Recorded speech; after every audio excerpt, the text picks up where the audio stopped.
The Attorney General of the state of New York announced today that President Trump's charitable foundation has agreed to shut down amid an ongoing investigation into its finances. In a statement, the Attorney General, Barbara Underwood, said, quote, "Our petition detailed a shocking pattern of illegality involving the Trump Foundation, including unlawful coordination with the Trump presidential campaign, repeated and willful self-dealing, and much more. This amounted to the Trump Foundation functioning as little more than a checkbook to serve Mr. Trump's business and political interests." Our next guest, Shane Goldmacher of the New York Times, reports that even though the foundation is closing, quote, the broader lawsuit, which also seeks millions in restitution and penalties and a bar on President Trump and his three oldest children from serving on the boards of other New York charities, is proceeding. David Farenthold of the Washington Post, who has reported extensively in recent years on questionable Trump Foundation spending, offered this recap today. Quote, the largest donation in the charity's history, a $264,000 gift to the Central Park Conservancy in 1989, appeared to benefit Trump's business. It paid to restore a fountain outside Trump's Plaza Hotel. The smallest, a $7 foundation gift to the Boy Scouts that same year, appeared to benefit Trump's family. It matched the amount required to enroll a boy in the Scouts the year that his son, Donald Trump Jr., was 11. Farenthold also points out the foundation's remaining $1.75 million will be distributed to other charities approved by the AG and a state judge. Well, with us to talk all about it tonight, Kimberly Atkins, Washington bureau chief for the Boston Herald, the aforementioned Shane Goldmacher, the chief correspondent covering political news here in New York City for the New York Times. He's been covering this story, needless to say, all day. And Barrett Berger's back with us as well, a former assistant U.S. attorney with both the Eastern District of New York and the Southern District of New York for good measure.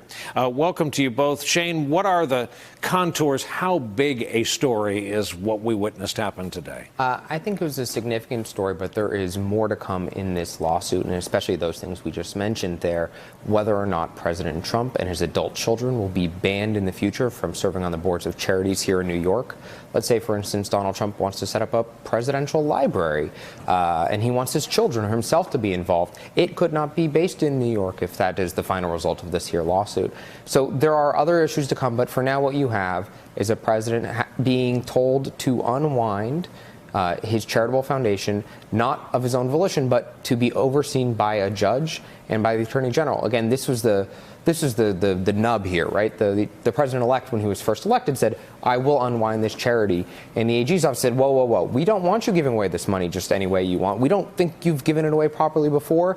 We need oversight. And so today, after a couple of years and a legal fight, they've agreed to unwind the charity with oversight. Barrett, pick up on what this means to a sitting president. Kind of boggles the mind. And because you're a lifelong New York-based lawyer, how big a win is this for the New York State Attorney General?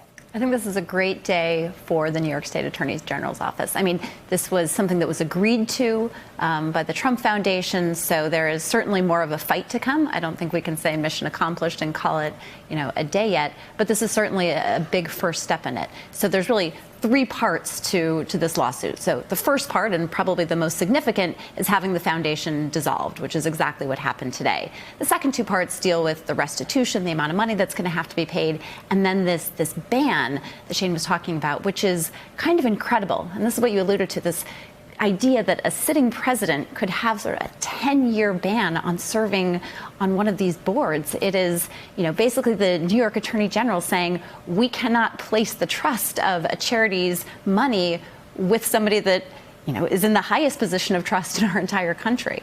It is mind-boggling. That does boggle the mind. That's the definition. Hey, Kim, I want to play something for you. This happened during our 4 p.m. hour in this very studio. This was Donnie Deutsch appearing with Nicole Wallace. Donnie has spent his entire business life in New York, has had a lot of contact with Donald Trump. He talked about Trump and the foundation. We'll talk about it after this. This is not their money. They take money from other people, just like Bill Gates gives Warren Buffett gives his money to Bill Gates to invest for him. So this is other people's money that thinks is going to real charities. So beyond the illegality of this, think about the moral reprehensibility of taking money that's meant for children to pay off his own lawsuits, for his campaign. And another little personal thing, just to see what he was doing with this charity money. Our kids went to the same school. Barron went to the same school as my daughter. I'm on the board of that school. And I only know this now. He had donated to a very wealthy Upper West Side private school $50,000 from the Trump Foundation. Think about that. That's money that's meant to on behalf help veterans, to help sick kids. Yeah, that's not his money. By the way, you assume when you get that, okay, that's from his family office. It's a rather stunning story there, Kimberly, and I know you're a journalist who also happens to be a lawyer. How big do you think this is just beyond? This is day one of this story.